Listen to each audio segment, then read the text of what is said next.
it got cut off by the internet being weird. I'm Saracen. We joined in the booth by Rax, and we've got guest runner Chanigan also here. Hello. Hello. Hello. So, real quick, going back over what we covered about, a minute and a half ago before the internet decided to blow up. Goals. So, goals, very important thing to pay attention to if you are a new duck or honestly anybody.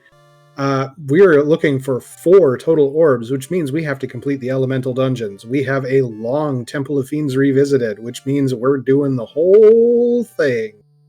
But we have a Topher exit. That was very fast. Do we want to redo commentary on those things? I don't know. I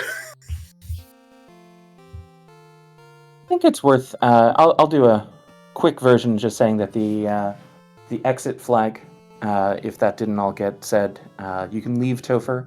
You can just walk right out. You don't need the exit or warp spell.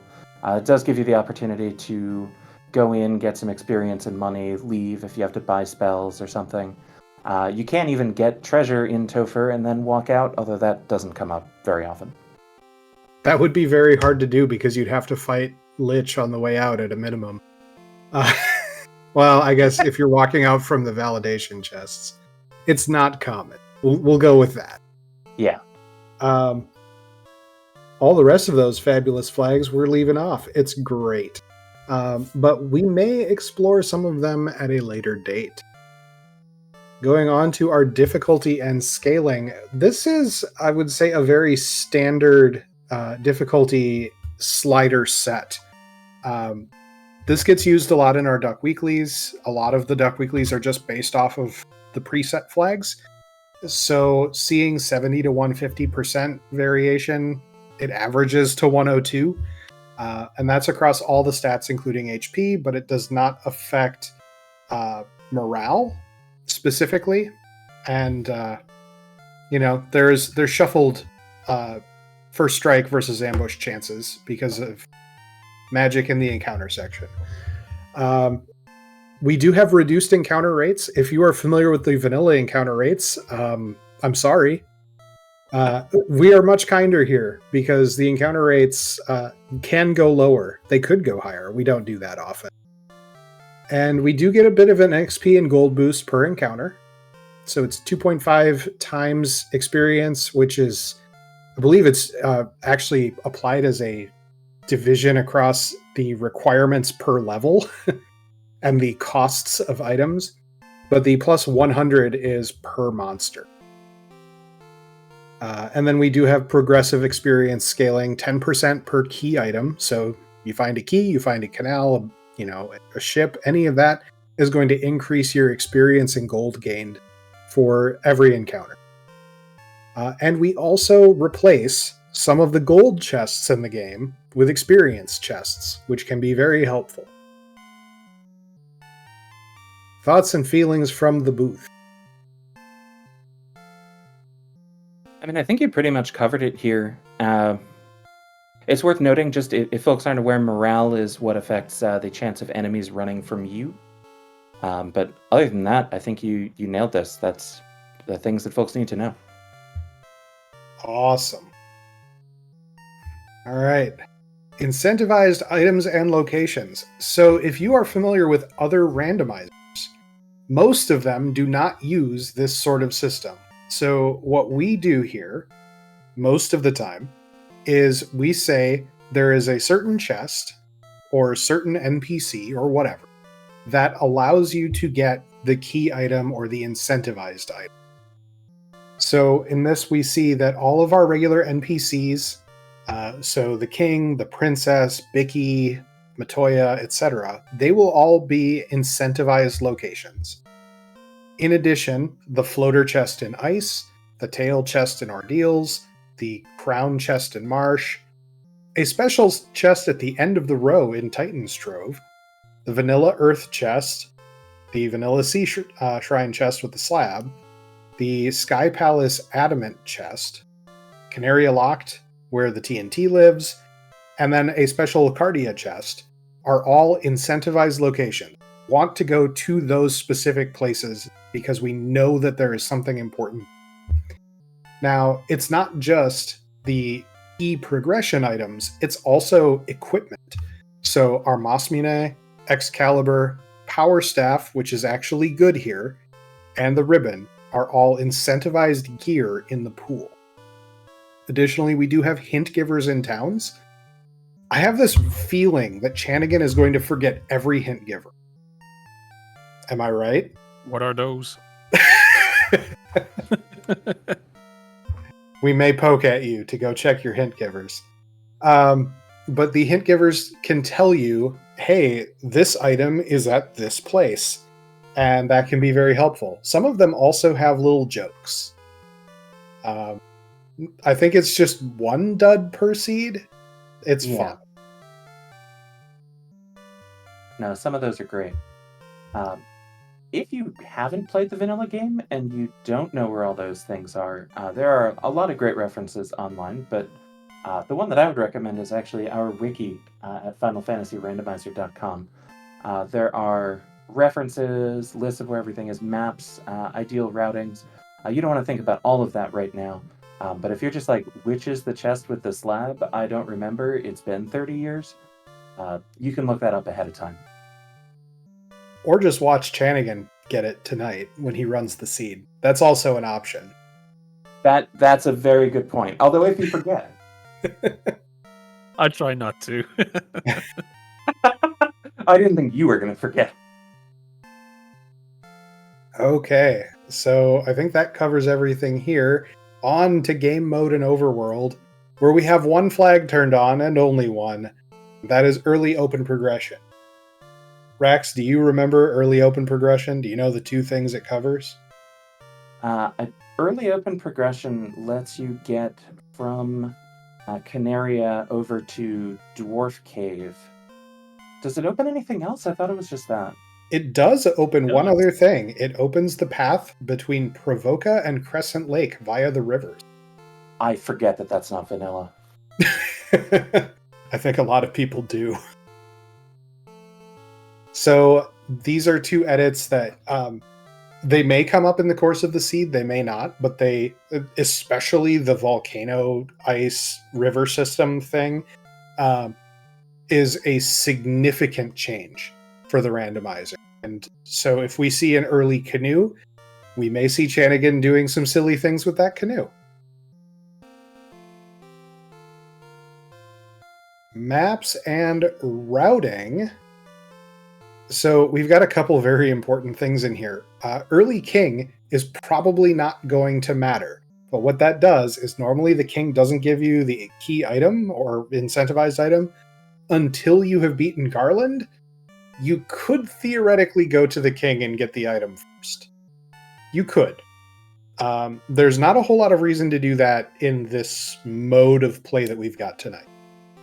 Early Sarda says that you don't have to kill the vampire before going to Sarda.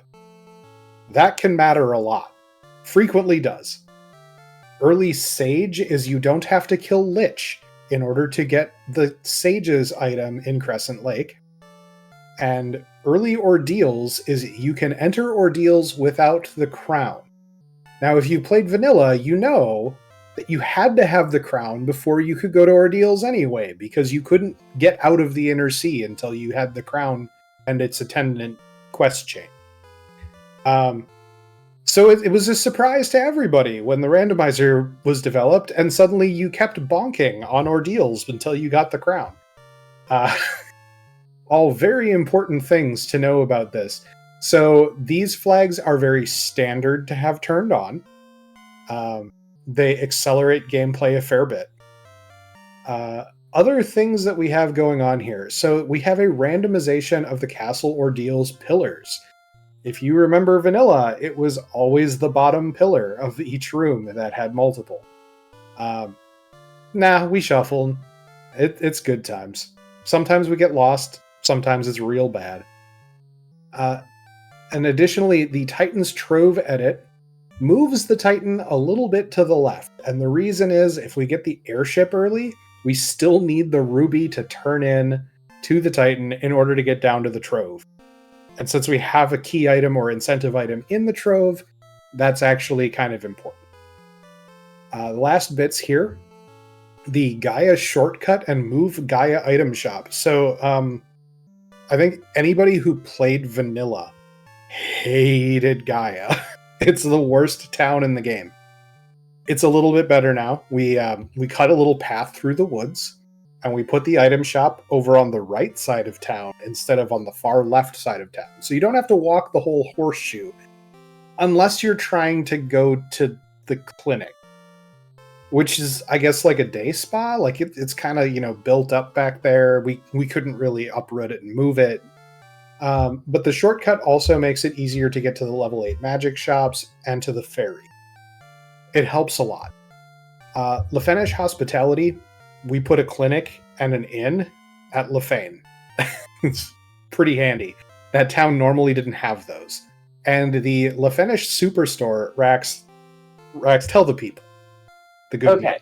So have you ever gone through class change or leveled up and said, I have to go to all these different stores to buy magic? I need like level 1 spells, level 3 spells, level 7 spells. Well, guess what? With the Lefane Superstore, you get all of that, Asterisk. It gives you a giant store over in the area that normally has the level 8 spell store. And there's 16 doors, one for each level and each color of magic. All of the level 1 through 6 spells are there. The level 7 spells from Onrak are there, and then there are also the 1 level 8 spell that's only available in Lefane, whatever it is randomly rolled to, if you've randomized those. So basically, they've got a non-compete agreement with Gaia. Gaia retains its level 7 and 8 spells exclusive to those shops, but Lefane has everything else. It's pretty great. And when you see it, and you see just how long the magic store is, you really do appreciate it. It's a wonderful flag. We all love it. There are rare times that it gets turned off these days, and it's always very specific. So, moving right along, treasures and freebies, the main thing here is we have a free bridge. The other flags all just say, hey, we moved some stuff around. All the treasures, all the key items, all the NPC items, all the fetch quest rewards. What that does is, we randomized the game. Yeah. I know when I first looked at this, I saw randomized treasures, none, and I was like, oh, that's too bad. That doesn't mean randomize where they are, it means randomize what they are, which has a lot more effects and usually is not turned on. I think it is one of those flags that is definitely turned on with intentionality, right? There's a purpose when it's turned on. Yes. All right, shops and magic. This is a pretty simple section for what we have turned on tonight. We have Shop Shuffle, which is going to shuffle the levels of spells. So Nuke could theoretically be level 1, and that would be fantastic. And sometimes you find out that, Warp and Exit both rolled level 8 in Gaia, and you're just very sad. So, it's a mixed bag, but generally speaking, Magic Shuffle is stronger than vanilla. I don't think the spells could get worse than vanilla placement. So it'd be hard. It would be very hard. So that, I suppose that was shuffle magic levels. Shop Shuffle does shift all of the shop stuff. So weapon shops will have their items shuffled between them, armor shops shuffled between them, item shops shuffled between them. Very important note. We're going to be looking in item shops because one of the key item vendors is out there. So normally you buy the bottle from the Oasis, Underhill, the Oasis merchant. That's in the pool to shuffle. So it just lands in a random shop. And that's a good time. Couple extra little changes. So we will be able to cast Life 1 and Life 2 in battle. We can also use soft potions or the soft spell in battle. Lock and Lock 2, first off, they work properly. Second off, they can't miss. Very important. And lastly, Cures, Heals, Lamp, and Amute are all better than vanilla. Now, I do want to point out, if you click the little question mark box next to a flag, it will give you more information about what that means. You can drag that over, I think, if you want, Fizzle. Yeah, there we go. So, generically, cure spells heal about twice as much, and the heal spells heal about 33% more. Lamp and Amute also cure paralysis. That can be very helpful. Does not frequently come up in this level of flags for the Lamp and Amute, but the cures and heals being useful is very nice. Anything from you on this, Rax? Yeah, those are great. I was just going to add the power word threshold. I believe that 300 that's listed there is vanilla. But Yep. if you don't know or don't remember, that means that the spells Quad X, which instantly kills, Stun, and Blind, which you probably don't ever want to cast, will automatically hit against things with 300 or less HP. And that can come up, the Quad X, to finish something off. It works on almost all of the bosses. I think it might not work on Lich, is that true? It does not work on Lich because he is undead and therefore resists the death element. And it also does not work on Chaos, who just resists everything. Oh. Right, because Chaos resists everything. That makes sense. I guess, would it work with X-Fur? That doesn't matter. If you're doing that, you can. You have a lot of other... yeah. But that's a good thing to keep in mind, especially if magic rolls really weird. Sometimes you don't have access to a direct damage dealing spell, and knowing that you have the ability to use these against something like Garland or Astos can definitely come up. True story. All right, enemies, formations, and bosses. So there's a lot of flags turned on here. I'm going to give you the TLDR, and then we'll go a little bit more into it. The first TLDR, we shuffled things. There is one specific flag that is very important to call out. No consecutive nuke or nuclear. I want to make sure that this is understood because this is a very cornerstone flag of things. We have spells and skills on monsters. Those are different things. They are different pools entirely. What this flag does is it says if a monster has multiple nukes or nuclears, they cannot be next to each other in the list. It cannot tell you that the last thing and the first thing are next to each other, though. And that matters because monsters have 8 spells maximum and 4 skills maximum. And skills, that could roll very close. If you get 1 and 4 and then 2 other things in there, that's kind of a big deal.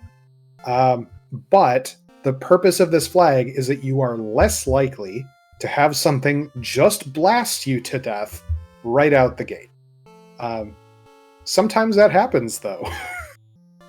And in vanilla, that was like Warmack was the only place where you'd see that because he had 4 nuclears. And that was his entire skill list. He also punched very hard, but 4 nuclears in a row is kind of concerning. So less likely, but it is also downside. It spreads the nukes and the nuclears out a little bit more, and you are actually more likely to see them because they didn't just land deep in something's list. It's a good time, but also... yeah. Other than that, the main callouts here. So shuffle unrunnable encounters. We have an extra flag that is going to make this less daunting. Don't worry. But in vanilla, you knew this formation had the unrunnable trait. Well, I guess we have 2 flags here. The first one is we shuffle them. Okay, whatever. The second one is the shuffle percentage is 0% of encounters are unrunnable. So we will be able to run from everything. The other flag we have, and it's a bit later in the list, says if you can't run from it, it changes the run command to wait. So you know that you can't do that. We also shuffle the surprise bonus, which is the likelihood of first strike or ambush. We've shuffled the scripts and shuffled the spells on bosses and enemies. This matters because you're going to start seeing weird things in weird places. There are some guardrails, though. The pirates still never get a script, which means that they will never use skills or spells. Even if they had skills or spells land on them, they cannot use them. We also randomize the status attacks, or touch attacks, as you might know them. And the main thing is we removed stun touch because it is not fun.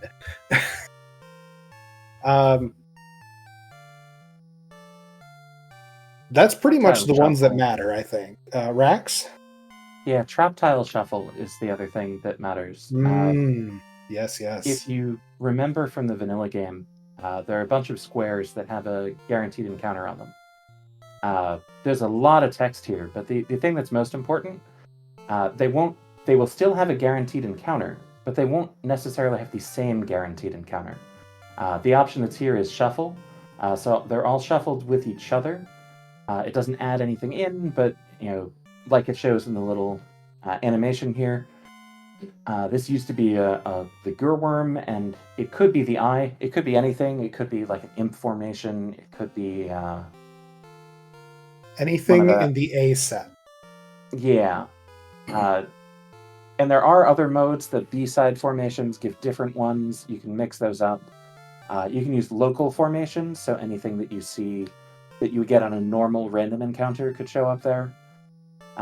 But a lot of the time, these are almost always going to be shuffled, with a couple of exceptions. I know we have at least one later in the boot camp where we do vanilla. But there's a reason for that we'll see when we get there. And I think we have a B-side in there somewhere. Oh, good. Those are fun. The other interesting thing, and this is probably not something Chanigan will look at also, is the Temple of Fiend bats give you hints about what the boss is, which can be kind of cool. All right. On to the next. Party composition. Well, it's fighter week. You are going to have a fighter.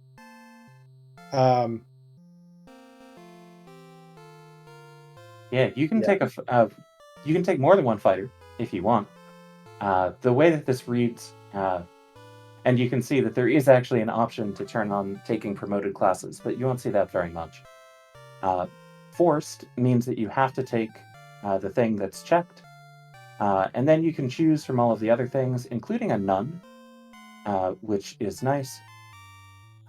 But you cannot take a thief or a black belt in this flag set. The goal is to learn about the fighter and winning the game with the fighter, and we don't want to cheat and not use the fighter. So you don't get to pick one of those. You can have any melee you want as long as it's the fighter. You could take 4 fighters. You probably shouldn't take 4 fighters, but you can also take a nun.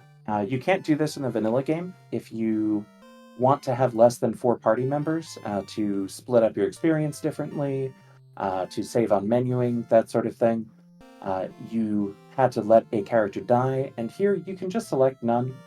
I wouldn't necessarily recommend that if this is your first time coming through, but it is a really useful strategy, and it could be a useful thing to practice if you have played some before, but you're trying to experiment with new things here. Chanigan trying to troll us in the chat here with his idea of running solo fighter. I'm not. I was just. I wouldn't mind, but hey, the people that needs to learn how to play with magic and stuff. So this is 101. We don't want to go too crazy yet. All right. I think that well and truly covered what we needed to cover on the party composition section. Class balance. There's a lot of flags here. The relevant ones, we've got raise hit percent cap, which is always on. Everybody always leaves it on. The reason is that you just get more hits, and that's good for you as a player. As you level up your characters, it's great. Improved harm for White Mage. I suspect Chanigan will not take a White Mage because I know Chanigan. What is a white However, mage? the White Mage will have the ability to use harm on anything, but if it's not undead, it will never get the critical damage range. So, very quick lesson on spells. There's a damage range on every spell, and there's really two damage ranges. There's the normal, and that is the low end of the spell. So, for example, Nuke is 100 to 400 damage. The low range is 100 to 200. The critical range is 200 to 400. The harm, improved harm for White Mages will only give you normal damage against most enemies. But Undead will have the ability to roll the critical damage range as well. There are rare, and by that I mean 3 in 256 chances of getting the critical damage, because the way that it's coded, I think it's always resist. or effectively, like you just have a lot of MDEF to it or something. But the 3 in 256 critical chance that's guaranteed on everything is still in there. Other notable things, we have 1 class bonus per character class, which can be super helpful. That could include bonus magic spells that roll at level 8. And the Knight will have the ability to learn a level 4 spell, potentially. They always got charges of level 4 magic and just couldn't learn any spells in vanilla. And one of our devs changed that a while back. So that's pretty cool. Yeah, that covers the relevant stuff tonight. Rax, thoughts? I think you pretty much covered it. I did see someone mention in chat, that was Vaughn, Thief lockpicking being on is mean. I think it's just on because it's on in the default flag set. I don't think it's intended to needle you, but it is true. It is there and not available. We will learn about that one more in another flag set, though. To answer the question from Dr. Granola in chat, I believe it is a random slot, but we also have the spells randomized, so it's kind of, whatever.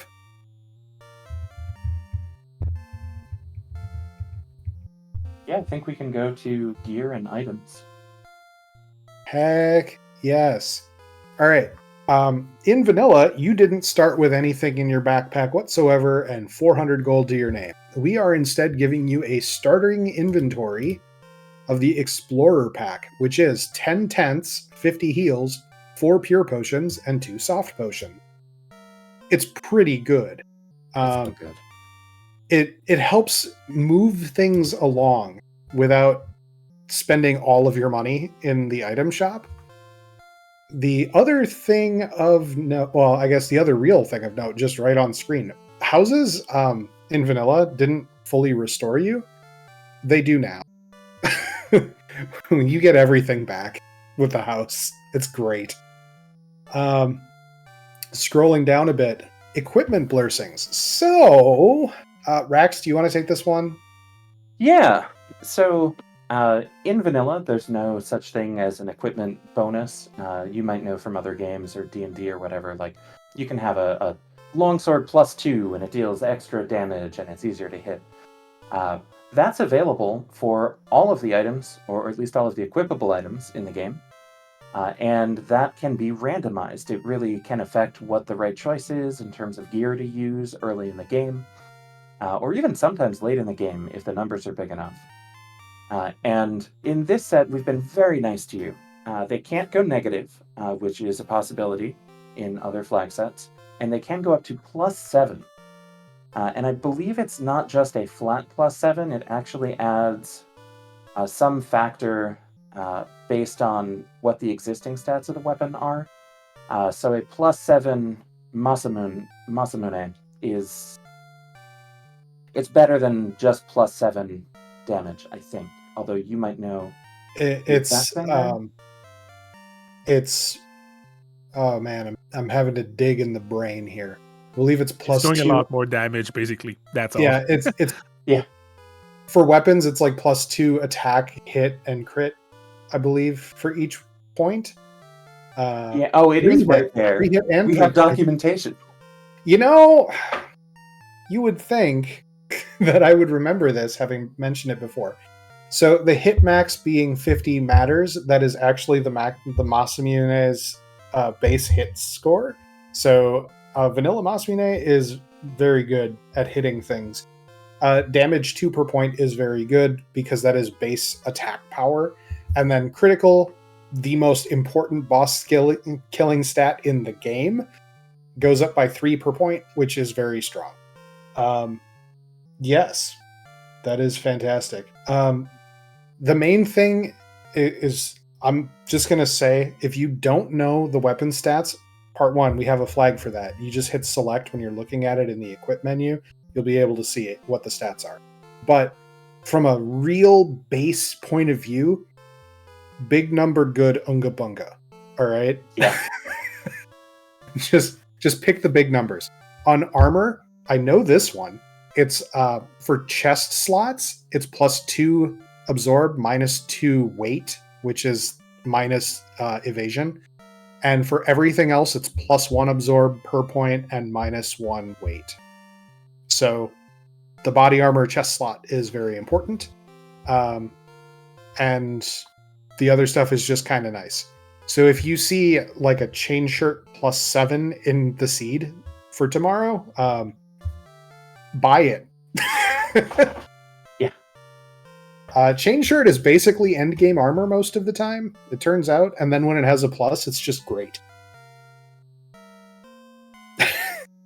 Yeah, the some things that you wouldn't expect with +6, +7 are going to be better than anything else you find, unless those are also like a high plus, in which case, big number plus big armor is better. Yes. I do want to say to the comments from Fizzle and Chanigan, there was a challenge seed at one point where you had to underflow your evasion stat using a like iron armor -9, and it gave you max evade because it underflowed it.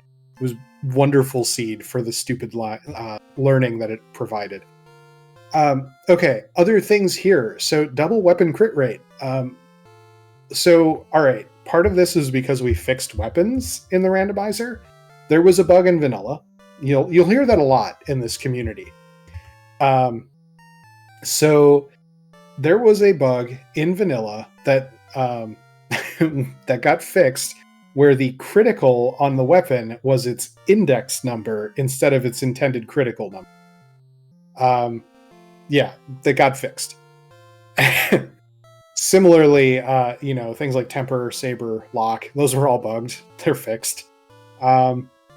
We've got a lot of things going on there. But the double weapon critical rate in the balance section, that is making weapons very strong, in part because otherwise black belts were just really, really strong.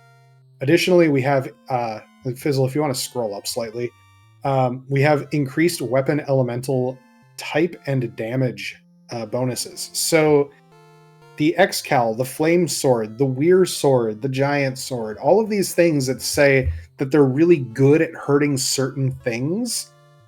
Yeah, it's going to be better. All right. So the basic idea is you just get a higher attack stat against those things. Apparently, the vanilla was +4.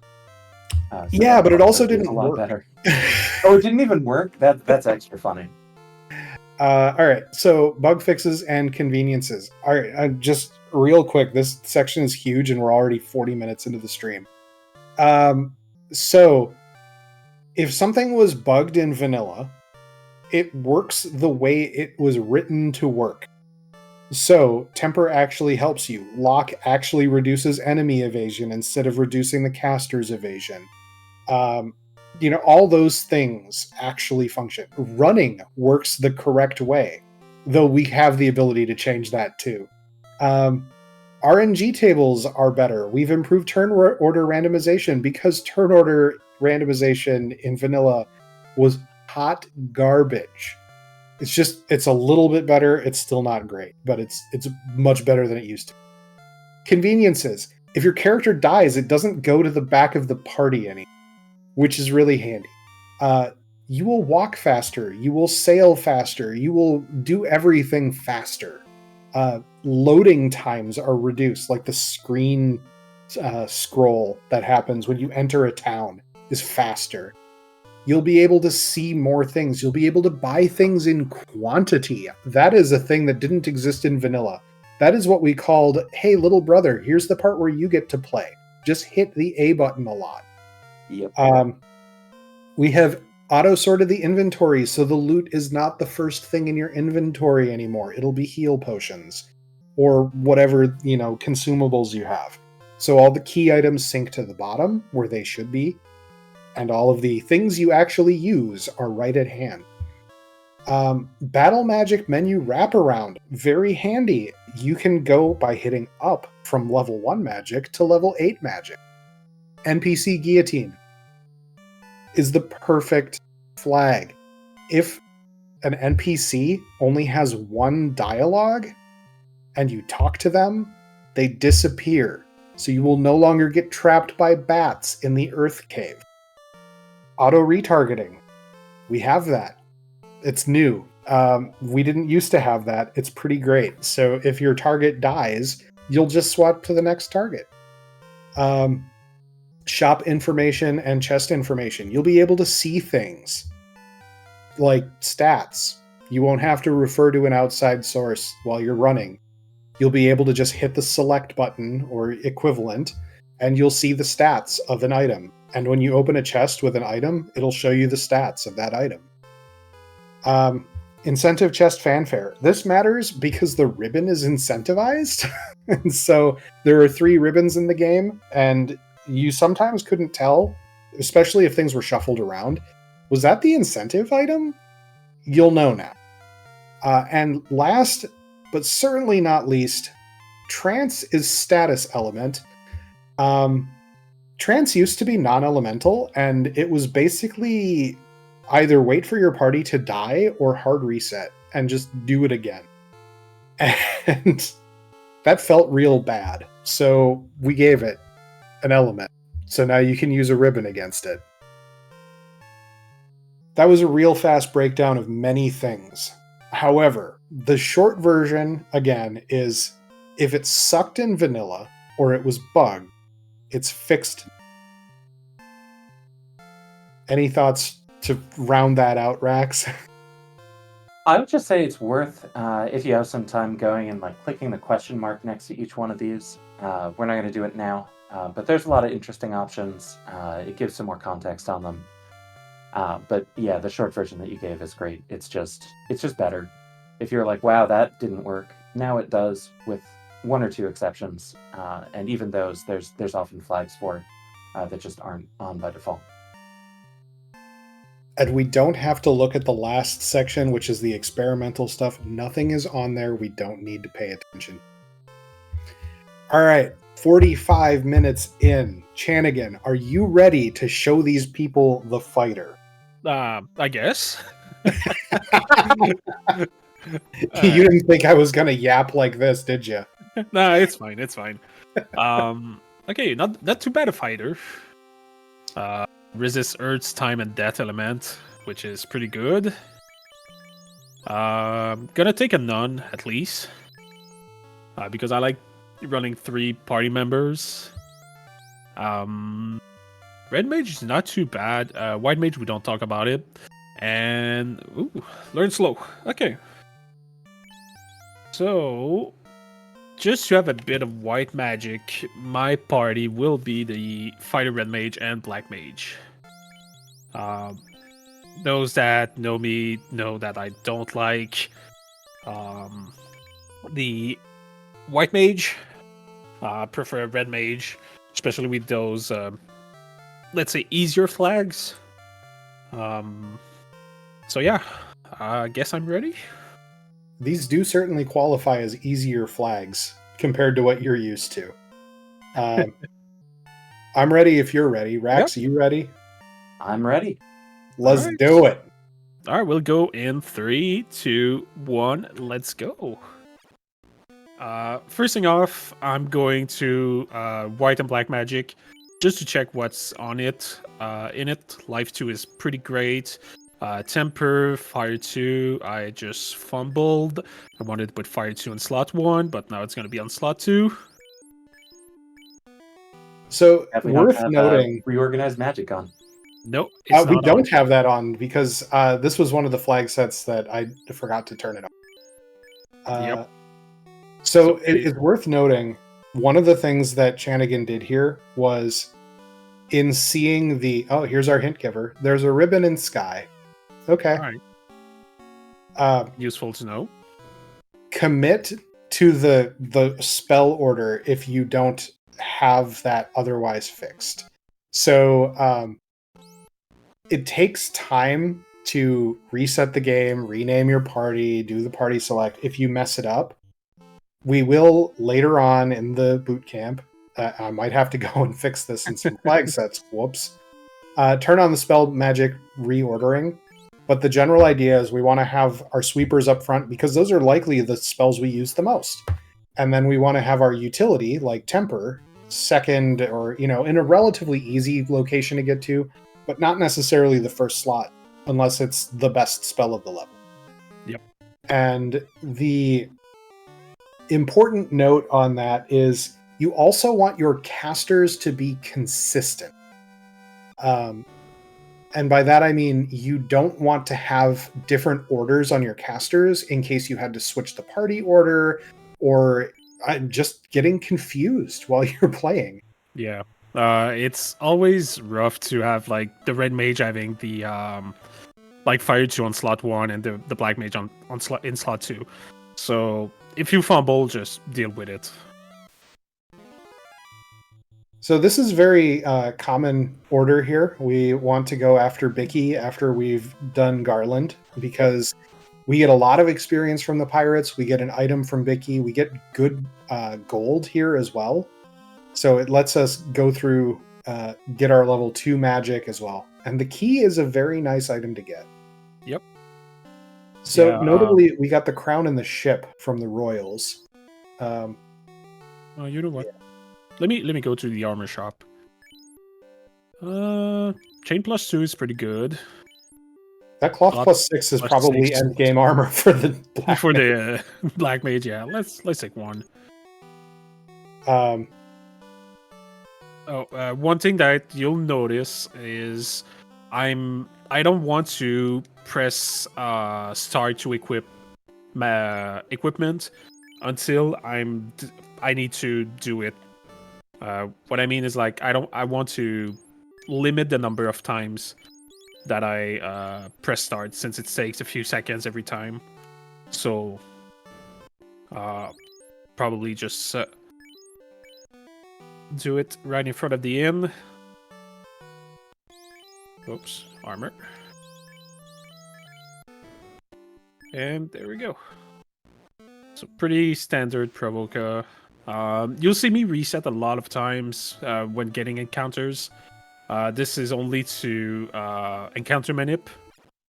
So I'll if I don't want to get that encounter, I'll just reset. Most of the time it's faster to reset than to take that encounter. I do leave a bit of experience, but it's fine. Getting a flame sword, which is pretty good, and the Excal. Okay. So there's my endgame weapons. That flame sword is very strong. A little bit more on the encounter manip. So there's 2 different ways that you can handle the encounter table. Because the way that the encounter table works is there is a set number of steps between each encounter.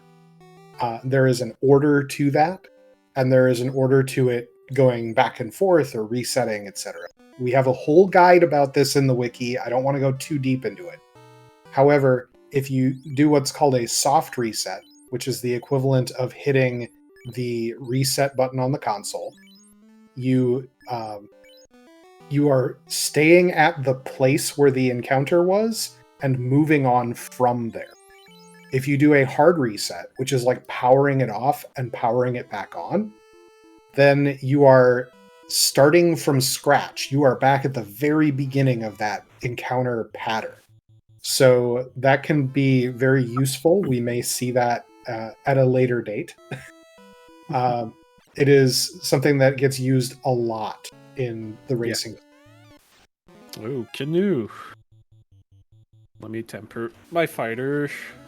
So see how powerful the flame sword can be. So yeah, 2 hits, 281. Just with just a basic flame sword, it's nuts. Yeah, actually That's up hitting 5. Garland or hitting Astos. Yeah.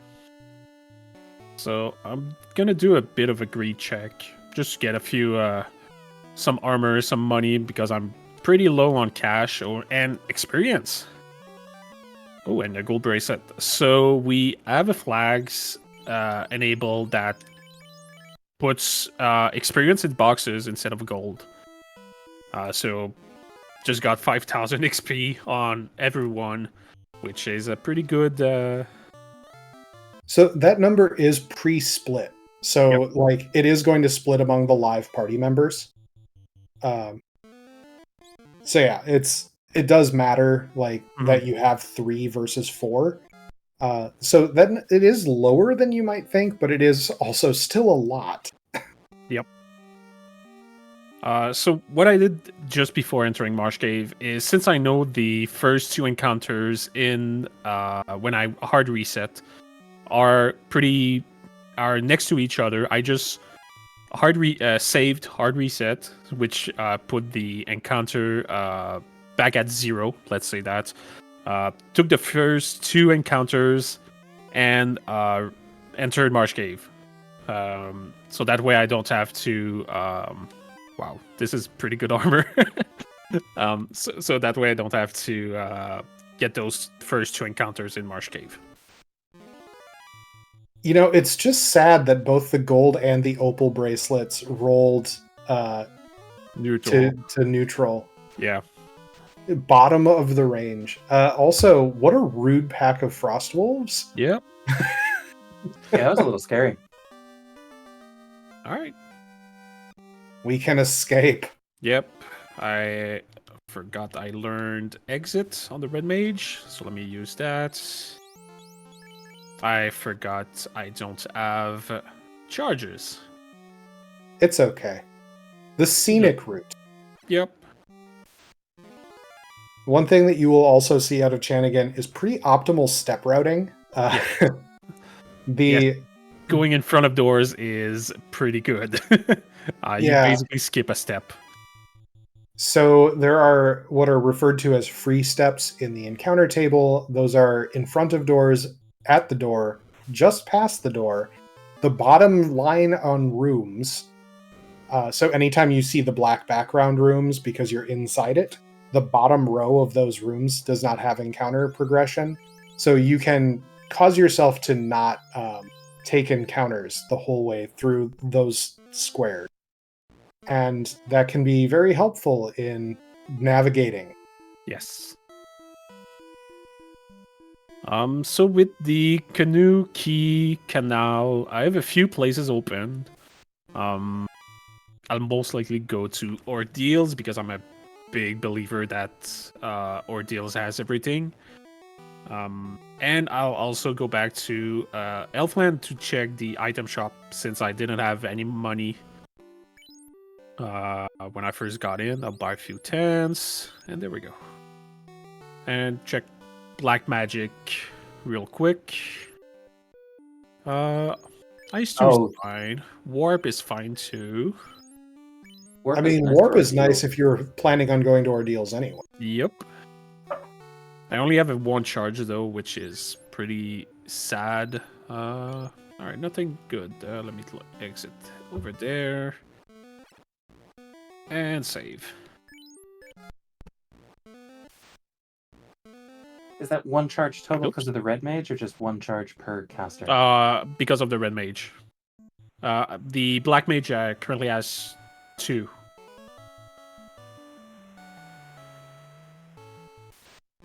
Do you go straight to Ordeals, or do you check Crescent Lake first? I'll do Ordeals. I'm a big gambler. Ordeals always provides, except when it doesn't. But yeah, I'm a big believer that Ordeals always has something good.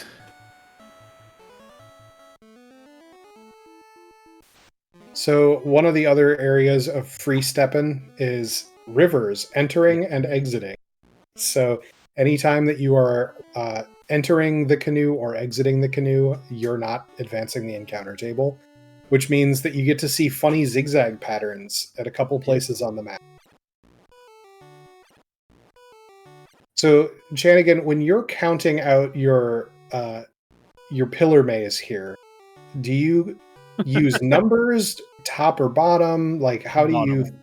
Top or bottom? Wow, this is Oh, wow. What it was a bottom, maze! bottom, top one. What a ordeals. So I always count it out as 1 is the closest pillar. Oh, hello you. Ooh. Interesting tile. This would be super nice if this was not Fighter Week. Yep.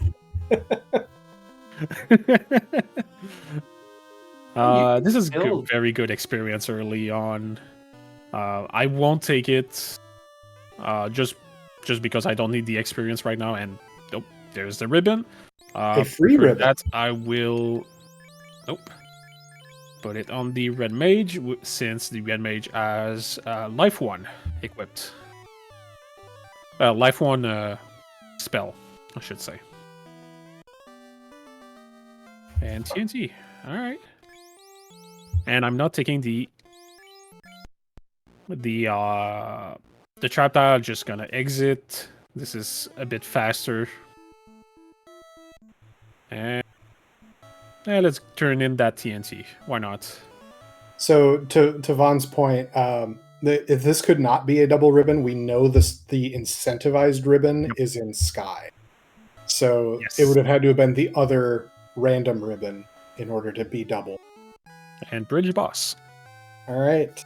The rare bridge boss at 12 minutes and 15 seconds. Goodbye. You just made some people GOT unhappy, I'm sure. Yep. Oh, chime. All right. We like chimes. They let us get into the Mirage Tower, which is how we go into Sky eventually. Yes. Ooh, flame armor. Silver plus 6. Silver plus 6. Those are better than the Rune plus those are better 7, than the you gold, say. the gold rings.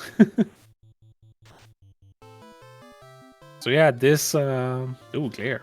Ooh. Good thing I resist was it time? Death Yeah, element, I think. Yeah, I don't remember which one it was. Alright, so I'll do Crescent Lake, go probably Volcano since it's next to it, and Ice Cave after that. Do you do Volcano even though it's not incentivized? Yes, because I'm gonna need to go there anyway. Let me buy a few houses. So yeah, I need to go there anyway. For the orb. Nothing in black magic. Not gonna check white magic. Other than Invis 2, I don't really need any other white magic. I have Exit, Fade, Life. I saw Life 2. I have Cure 4 on level 8, since that was the blessing on my Rin Mage.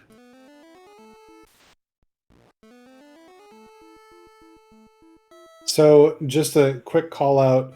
There was avoiding the river and lake tiles there so that we would be able to get the encounter burned off faster. Yes.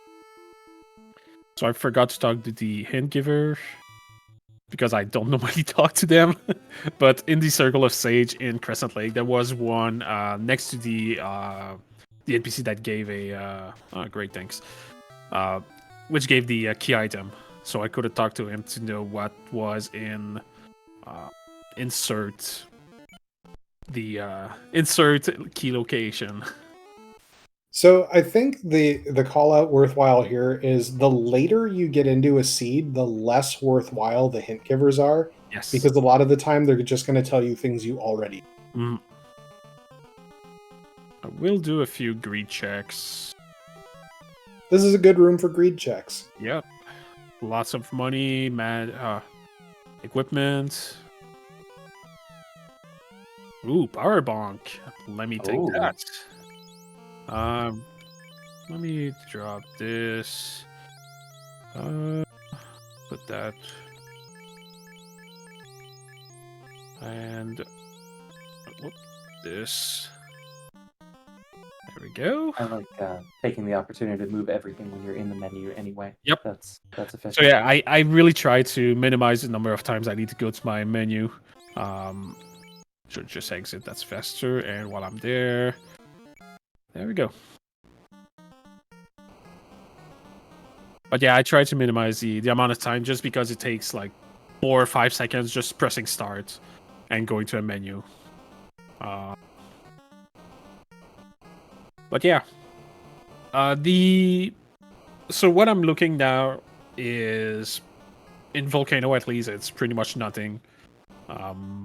I'll check a few chests that are free to check. But other than that, I'm going straight to carry.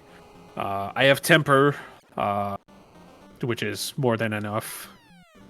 I have a lot of goodbye, Black Mage. It's fine. That's why we have life charges. So Rex, you want to talk about why we're not seeing a lot of encounters here? Yeah. So these lava-looking tiles, like the ice-looking tiles in ice, will deal the damage to you every time you step on one. But they don't advance the encounter table. So sort of like those squares in front of doors or the bottoms of rooms, you're never going to get an encounter there, and you're not going to get closer to one either. And so normally, or maybe not normally, but like when you're playing this casually, you try to route it so that you step on as few of those as possible because you don't want to take damage. But here, when you're trying to go fast, you want to step on as many of them as possible because you won't take encounters. Yep. Depending on your encounter table, I think you saw one random encounter, maybe two? The whole way down to the boss? Yep, 2 random encounters. I would have seen 4 if I... Wow, nice miss. If I wouldn't burn the first 2 encounters when going into Volcano. So yeah, carry is pretty much done. Oh, pow. Yup. Very nice. So yeah, that is our first orb. Let me just use an house. Hard reset again. Whoops. And going to Ice Cave. So yeah, I know this is going pretty quickly. I know I'm just running pretty fast. It's just force of habit, and good thing I resist Death Element. Yes. Not quite at 300 yet. Yep. My fighter resists Death Element, so Quadix didn't do anything because the fighter had less than 300 HP, so Quadix would have destroyed him. Same thing, hard reset, burn the first 2 encounters so I don't get him inside Ice Cave, and might have the first floor without encounters. Yep.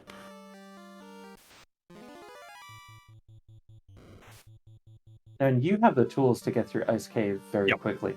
Yes, I have. I'll demonstrate something that you can do if you have warp. So I'm gonna cast Fire 2 just in case. Oh, and they have mute touch. This is bad. It's fine. All right. So the only reason why I cast Fire 2 is just in case it goes first. So with big encounters like that, I feel like it's just better to just to have a safety net in case something goes wrong, and you can just cast, have something to get out. Wow. Everything has paralyze skills or attacks. Good point from Fellison in chat. Let's talk about targeting of enemies. Yes. Oh, hey, the tail. That's nice. So enemies will target the first slot 50% of the time. So that's where the fighter is hanging out. will target the second slot 25% of the time, and the remaining 2 slots 12.5% of the time, kind of. Yep. Slot 3 has 1 less chance in the RNG than slot 4, so it's a little bit weighted lower. And then if there is nothing alive in the slot that the enemy is trying to target, it re-rolls and picks a new target, but it does the same odds again. So when you have a none in slot 2, it amplifies all of the odds of everybody getting rolled, but it really cranks up slot 1 a lot. It's basically all of the weight of that goes to slot 1. So you are way more likely to see the slot 1 rolled, and that's why we've been seeing in a lot of these encounters, everything targets the fighter. Yep. Yeah, so having something... Oh, Gaia has the rod, so... this is interesting. This is very interesting. It's fine. So I either need to go to Waterfall or go to Earth, exit, then going back to Earth Cave at some point. You need to go to Earth. You can't get to Waterfall until you have the floater. Oh yeah, right. We don't have extended. We don't have docks. Yeah. No docks. All right. So yeah, I mean, this is feeling French vanilla. Yeah. Yeah, pretty much. So again, I'm going to skip most of the chests unless they are right next to me. I have a lot of good weapon and armor. I have a bunch of money, so I don't really need anything anymore. The only good thing I would love to have would be either a dragon armor or something like that. But even then, the chain armor that my fighter currently has is pretty good. Like Saracen said at the beginning, a good chain armor is endgame armor. Wow, everything has hold. Wow. They just want to hug you, all right? Yeah. And sleep touch. Yeah. Is that our Medusa script tonight? Goodbye.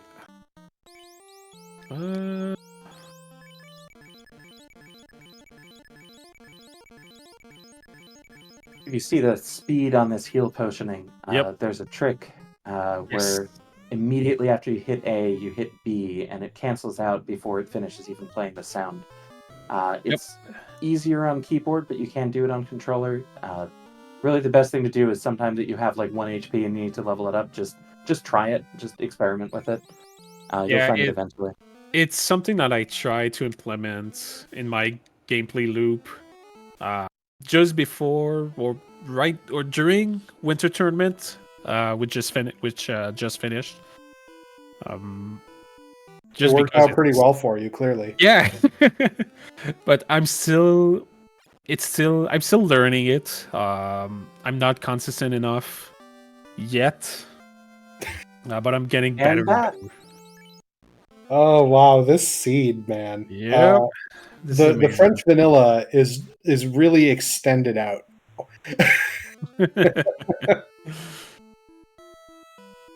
Is that actually a new discovery, the speed menuing thing, or is it just something that people have No, it's known since forever, since a task uses it.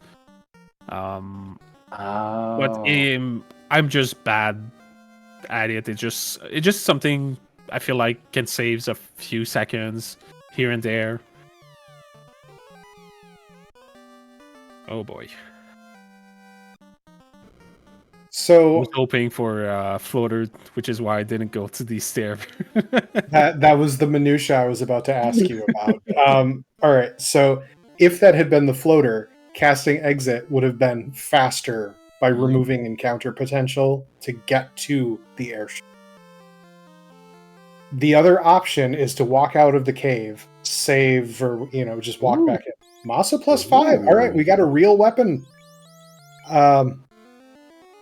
But by walking out the left side, and then walking back in, when you cast exit or warp, it brings you back to the left side entrance, and it's closer to Sarda. Yep. So, decisions. So apparently the herb is a thing. Yep. So herb is gonna turn into floater, which is the only or crystal. Could be crystal too. Yep. Other than that, we know where Rod is. We still don't know where Cube is. It's most likely in Waterfall at that point. Or it could be in Sea Shrine, if I get the Oxiel. And we have not yet found our vendor item, correct? It's the Rod in Gaia. Oh, right.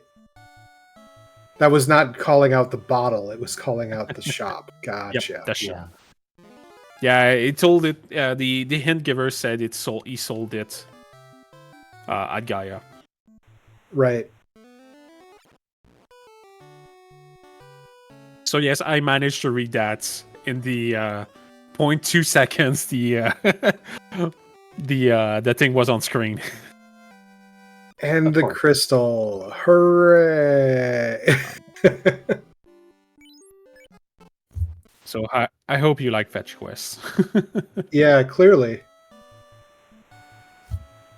Now, you know the saddest part about this is you don't get to show off the secret Matoya River dock. Nope. Which is sad. The secret Matoya River dock is one of the highlights of learning this game, I think. Because you never have a reason to know about it in vanilla, but you can dock at the river right here if you're coming from the north side. And boy, oh boy, has that been a funny check sometime.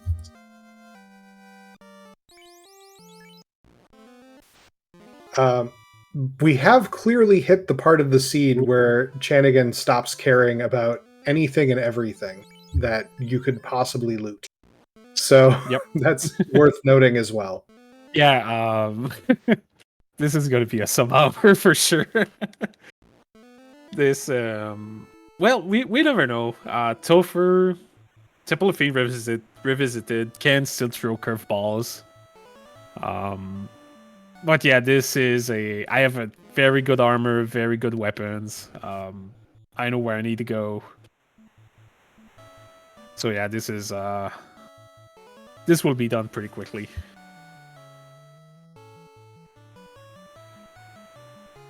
I just want to press A to go into my ship. My airship. Coming out of the winter tournament flags into something that doesn't have airboat is definitely it's an experience. weird. Yep. Just going into Marsh Cave and Ice Cave, like, what are those? Can I run away, please? Thank you. I do find it interesting that you chose to sail all the way here. I usually, if I get the floater at Crystal turn in, will just take the rivers. Yeah. Well, I don't know. I prefer doing that. You get the double speed boat, which helps. Yeah. Oops. Come on.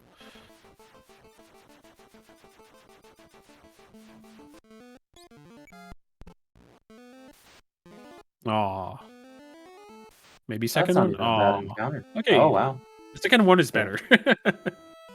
The sandwiches, which was the second encounter there, are very good encounters to grind on. That too, Zombles too. Zombles are nice. Yep. You don't really feel the need to grind with what you have now and the party you have, right? No. No, the levels will come very naturally here, Yeah. I'm sure. Yeah, once I do There's the store. The sky. So yeah, I just need to find fast, which is 7 or 8. Great. Uh-oh. All right, we're not getting fast today. I won't have the MP for that. If it's level 8, I need to be, my Black Mage needs to be level 25. Oh boy, not them again. So yeah, my black mage needs to be level 25 to have at least one. Oh, and they have thunder. Oh, this is bad. Oh my goodness. Thank you. Wow. All right. Nothing happened. Nothing ever happens. Yeah. All right. Fabian, the answer to your question is Chanigan rolled this for himself. Yep. I did that to myself. Yay. All right. Since I just got the nope, I want to go up. The Oxiel, I will go to Waterfall. Oh my god, everything has trance. Everything is stunning. Untis, untis, untis, untis. But yeah, I'll go to Waterfall, then to Kraken. Since this is 2 key items.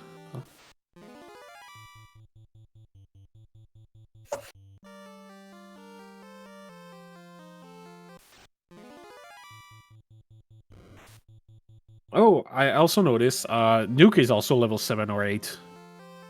Hooray. At least you have Fade. Yep. The Which I loss never of used. Fast is a big deal. Yeah. It'll be fine. Gazdi, a lot of experience, like almost 4,000. Level 15, going to Sea Shrine is a bit low on the lower end. But I'll be fine, yep. Masa is just big at that point. For sure. But yeah, I'll get a few levels here and there. Just in case. And it is better to take fights for levels if you're going to later. Yes. Which is why I almost never take levels early. Like, take fights, I should say, early. Alright. And the reason for that is that you get an experience bonus for your key items. Per key items, yep. Check to buy a few houses. There we go. Alright. Let me just encounter menu real quick.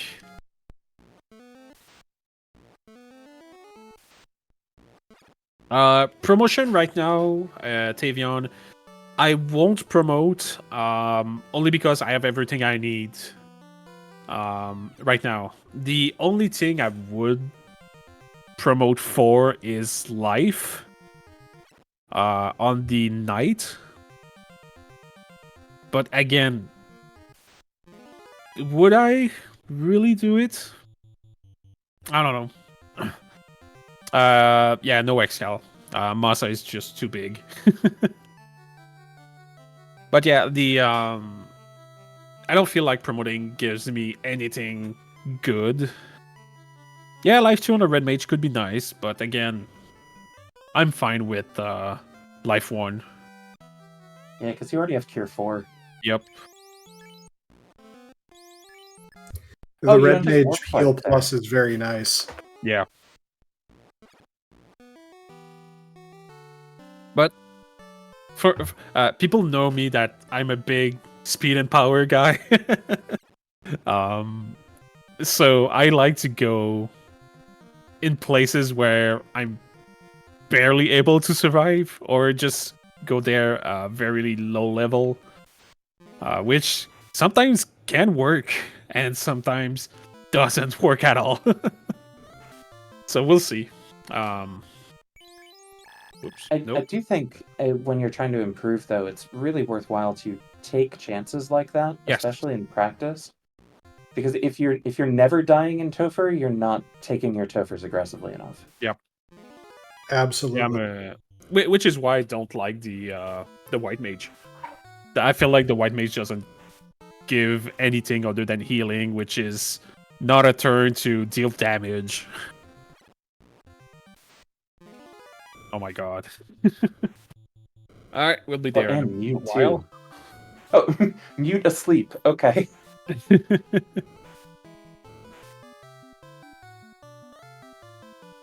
There we go. The mute is just to make sure that the black mage doesn't snore while sleeping. Yeah.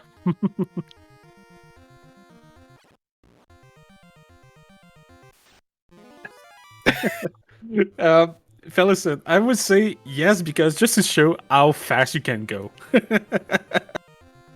I don't know. I agree, in part because I think one of the values propositions that we have here, and I think this is a philosophical piece that I have in the way that I design the lessons and everything. There's, generally speaking, basic and racing on Sundays and advanced and crazy on Wednesdays. So from how we organize, and I know that time zones mess with day names and all that for people, but the idea is, especially for the 101, this is I would say advanced basic in the way that Chanigan is running this. Having only 3 party members is kind of an advanced thing. Yes. Having an aggressive strategy around Topher is advanced racing strategy, and really understanding where that bleeding edge is of your ability to move forward. Yep. All very important skills, and clearly it's working, right? Like, it works until it doesn't, right, Chanigan? Yeah, exactly.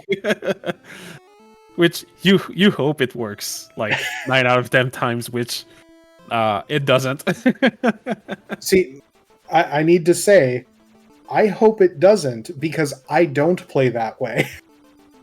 I'm always hoping that it falls flat for you or Fizzle or whoever I'm racing against, because I know that that's my window. Yeah. All right. So why am I going Sky right now is proximity play and to get my second ribbon on the fighter. Since I know the ribbon, the incentive ribbons. Jesus, that was hard. Is in Sky, so I know it's there. I'll need it on my fighter. Just to survive stuff. I guess looking at the incentives, if this is ribbon, where's the loot? In bottle. Cardia. Oh, the bottle or Cardia? Yeah. Yep. It's either bottle or Cardia. And the other one will be the ruse stick, I think. Yep, exactly. I will take this fight. You know what? You should have put the Using rune plus those- 7 or the flame sword On mage. the yeah. It's okay. This is fast enough. Yep.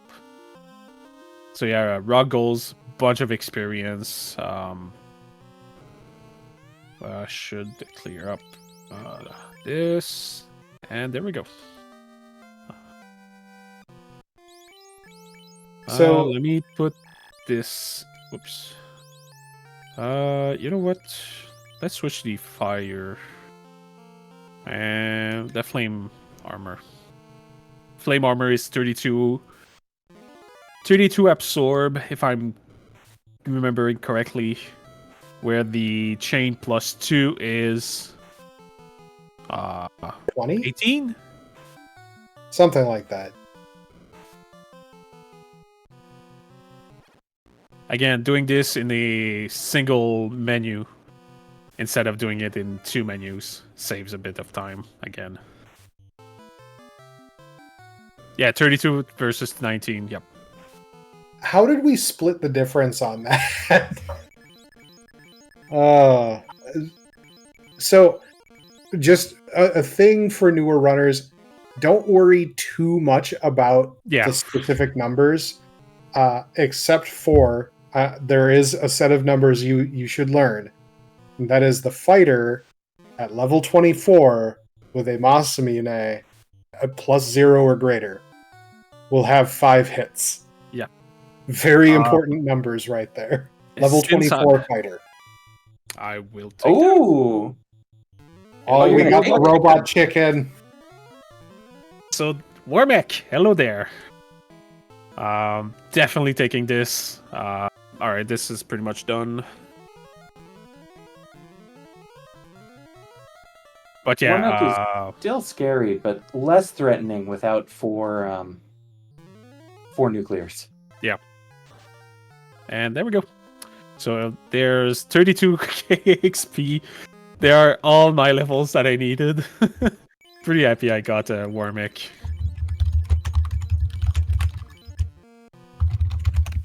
Alright. Yeah, now this isn't even really a risky level to go into Topher. Yeah. No, this is very safe now.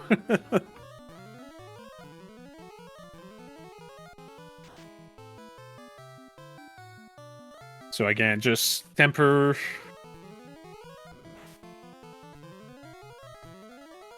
Temper, swing the Masa. And just wait. Tiamat is one hit away. And there we go.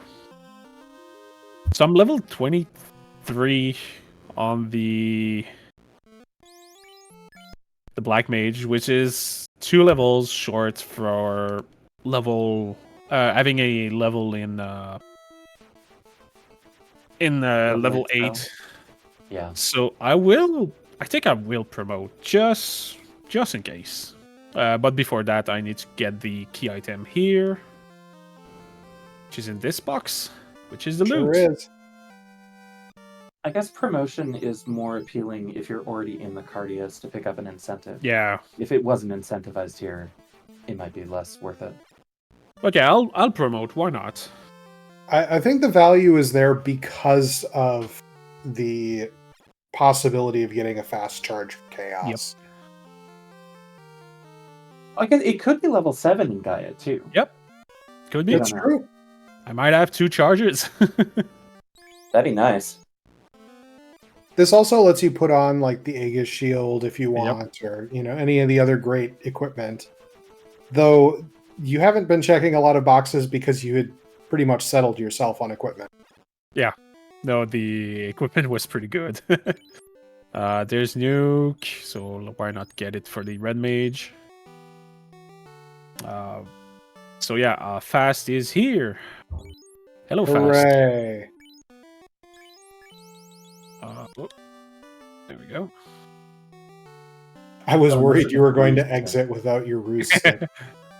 Hey, so, I mentioned the power staff is better in the randomizer. It's because we have a flag turned on that makes it so it is always able to cast Ruse. And Ruse is a fantastic spell. It gives you 80 evasion per cast.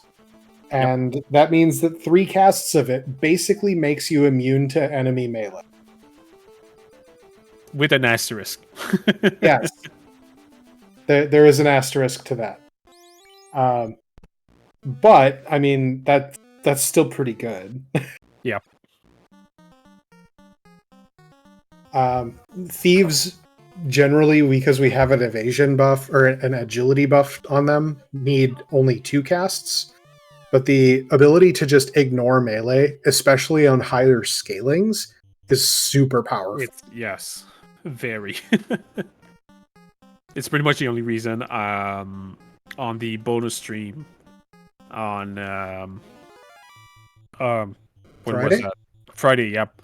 A lot of runners managed to get and kill Chaos because of the evasion. Since we also add an agility buff with our blessing. Yeah, and it's one of those things where the evasion as a defensive layer is by far the most powerful that you have besides a ribbon. Yep. Right? Like, ribbon protects you from all the nasty spells. Evasion protects you from all the nasty attacks. Yep. Asterisk. Yeah, asterisk. We'll see if it comes up during the fights. The refights. Rod is there. You know what? Fire 2. I don't like those. There we go. More mana. The FFR special, 2 lived. We're fine.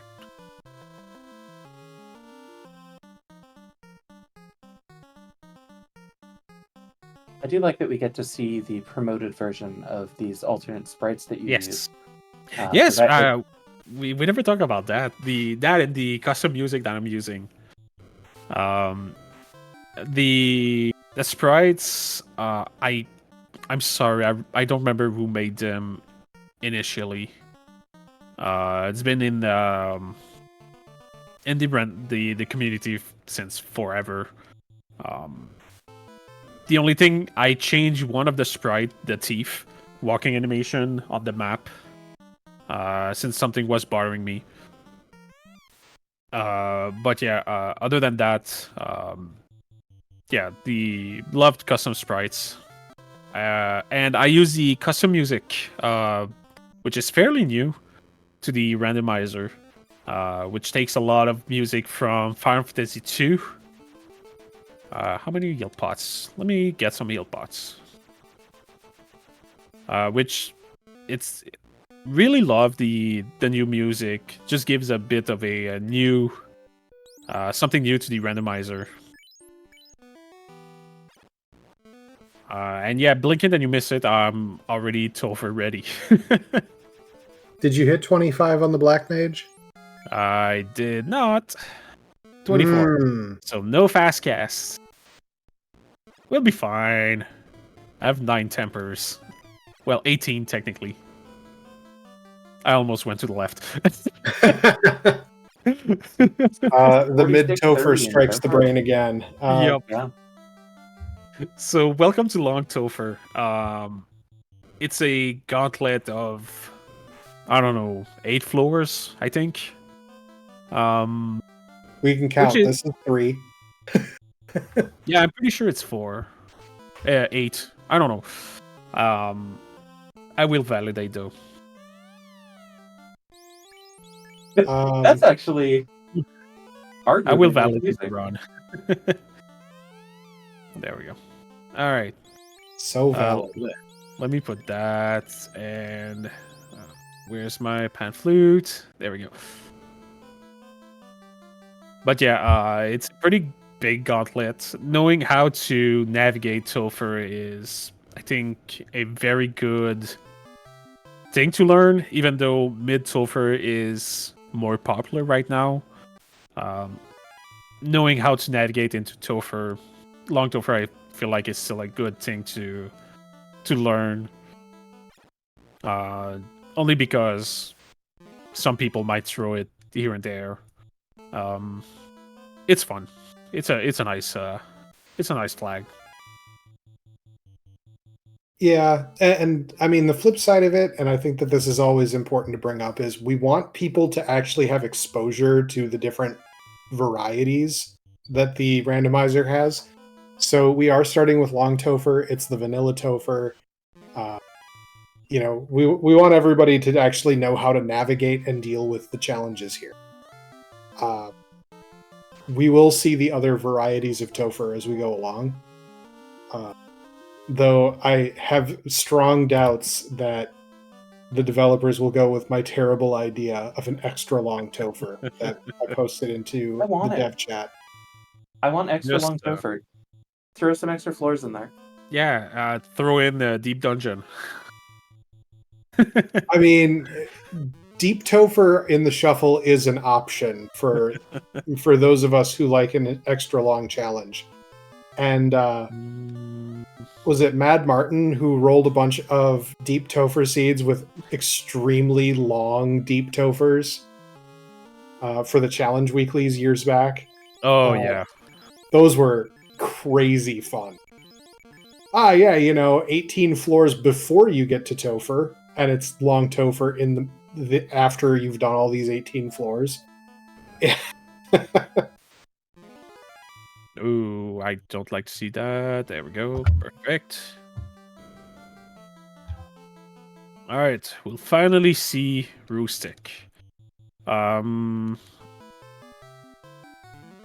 just hope that my red mage survives. I don't have great hope.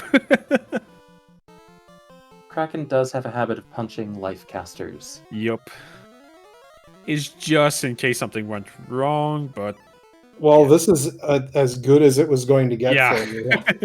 Oh. Yep. Ka-smash.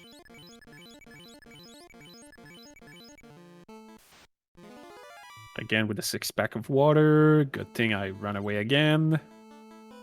Now we're on Tia 2.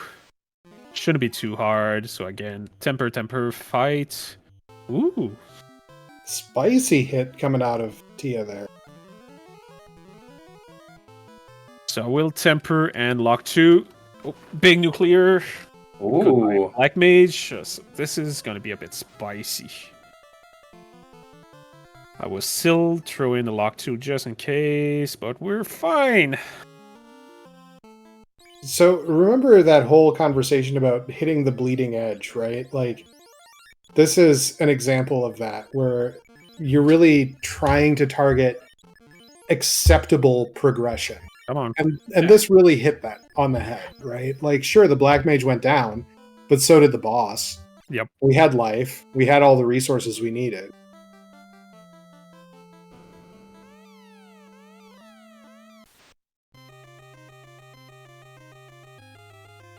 And using the ruse item again against chaos for the Just in case chaos can punch pretty hard, so I'll just use it once. Temper lock 2. So I should see 5 hits. 3 hits. All right, we have a bit of a evasive chaos. 4 hits, 600. There we go. That should be it for the locks. Just need temper. Ooh, wasn't sure if the black mage would have survived. 4 hits again. Yeah. The evasion stat really rolled up on this chaos. Yep. It's okay. Not long for this world. And yeah, this should be the last hit. There we go. GG. Jeez. 5204. Yep.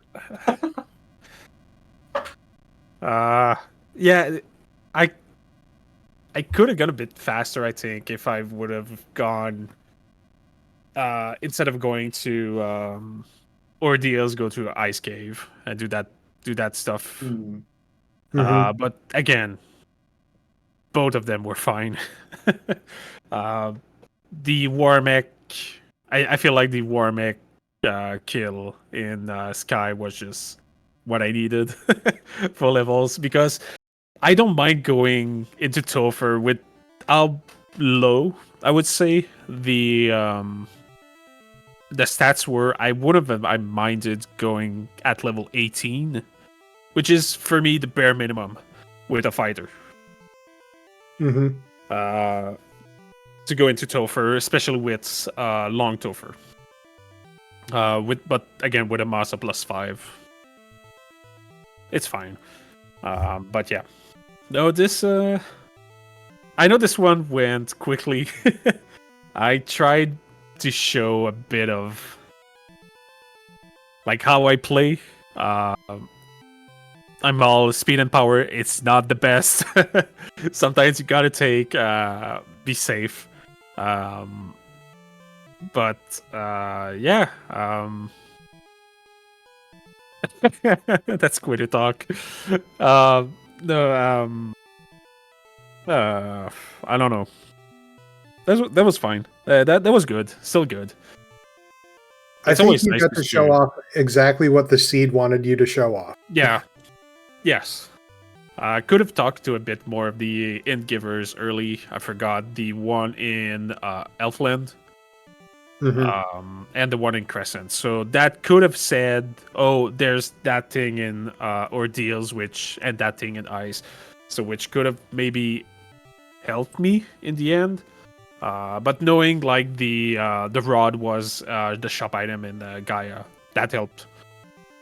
So yeah, never forget to check those hint givers. They always they're great hints. And if you're starting, I would say if you're starting, don't play as I did. Take your time. Don't take. I almost took two characters instead of 3, but I wanted a bit of white magic just to show that a little bit, and thank God I did, because life magic was pretty nice to have. But yeah. Opening boxes. Yeah, I would have stopped earlier. Right after I got the masa, I should have stopped. Maybe even stop, not open those in the volcano armory. But it had a ribbon. That was where my first ribbon was, right? No, It was Ordeals was the first Oh, it ribbon. was ordeals. Oh yeah. What was in? Oh, the power bunk, which I never used. That was in. Yeah, I should have used that instead of the Roostic on Chaos, but oh well. Roostic is safer. Yeah, and Powerbunk could have mattered if Kraken had taken out the red Yes. mage. Yes, the Red Mage. Yep. Yeah, unfortunately, Kraken 2 just decided to, let's just throw Lightning 2. So yeah, this is Final Fantasy Randomizer run by me. I guess as fast as I could. I didn't really stop anywhere. And yeah, the Duckling program really what started me learn how to play and being like the newbie that I was 4 years ago into what I currently am right now. Always trying to find better strats, implementing more faster strats like the healing thing, and just remembering to go like get the free steps here and there, and that I don't think we talked about it. Just the how you navigate on the overworld, like with the airship. Yeah, absolutely. So Right. yeah, this is a good thing to learn how to navigate the world map. But We'll again, have more on practice. Yeah, practice playing more seeds, playing different kind of seeds, flag sets. Sorry, is really what you're gonna learn a lot of different things about the game, how it works, and yeah, this is like doing the weeklies and stuff. This is what really helped me as a player right now. When I first started. So yeah, I think that's all I have to say about that. Well, thank you Rax, so much do you have for any extra joining us. thoughts there? Rax, did you have any final thoughts for the evening? I just think, if you thought this was fun, you should try playing it if you haven't. And if you have been playing it, you should play it more, because we're going to do our best to teach you things and show you a wide variety of styles, a wide variety of flag sets, but there's nothing that replaces practice. I know that the Duck program helped me tremendously. You'll hear lots of people say that because it's true. But the other thing that really helped me was just like playing the game a lot. Watching other people play the game a lot, comparing, studying, and I think it's fun to do. And if you find it fun to do, it's really rewarding. So hope that you keep joining us and have a great time. Yep. Oh, one thing I want to say: don't hesitate to throw in "Ping Me to Race" in Discord, in the race.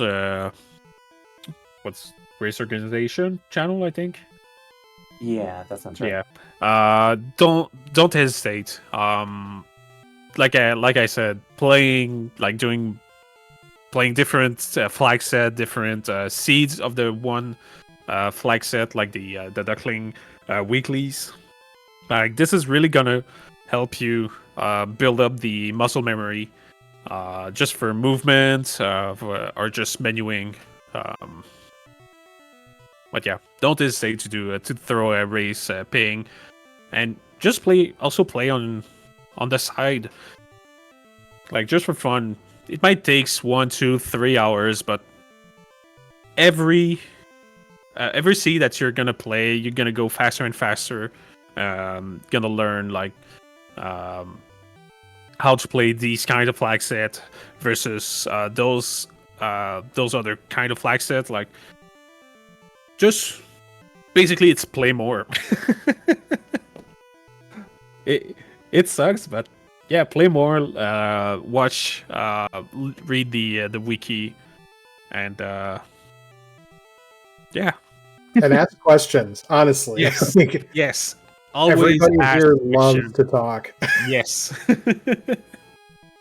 Verified yapper Saracen here is very willing to answer questions, and usually I'm even pretty close to right.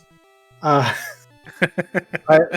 think there is a lot of value in getting thought clarification in terms of process and how to approach things, and clarifying your thinking about strategy is a very important part of learning the rando. So if you're not already in the Discord, definitely hit up that Discord link in the FFR everything, discord.gg/Final Fantasy Randomizer. Throw on the Duckling roll if you don't already have it on you and you want to keep learning all of this fancy stuff. We've got a weekly seed coming tomorrow morning, and in theory, I believe we have a community weekly race tomorrow night of the flags that were run by Chanigan tonight. So check out that. We have a ping that goes out usually 45 minutes before the race starts to sign in, get your stuff ready, make sure that you've got your snacks, gone to the bathroom, all that. So definitely jump in. Wednesday night, we will have our next stream for Class 201. You can probably guess where that one's going. And since we're going over the melees one at a time, it's kind of a formula. We've done it for years now. But we have to figure out who's running to show off the next melee. And then there will be the Async Weekly Thursday with the flags from the Wednesday reveal and a community race Thursday, most likely. I'm guessing. So, Danny's got you in chat. 9 p.m. Eastern tomorrow for the race. Definitely come check that out. And again, ask questions, say hi. We're friendly because the game usually isn't. With that, I think that's got everything here. So I want to say thank you to Chanigan for running tonight, showing off the fighter flag set. And thank you to Lord Fizzlebeef for doing the restream, Danny for doing the tracking, my buddy Rax, my fellow Duck Don. We're all part of a team now. I've been Saracen. Good night, everybody.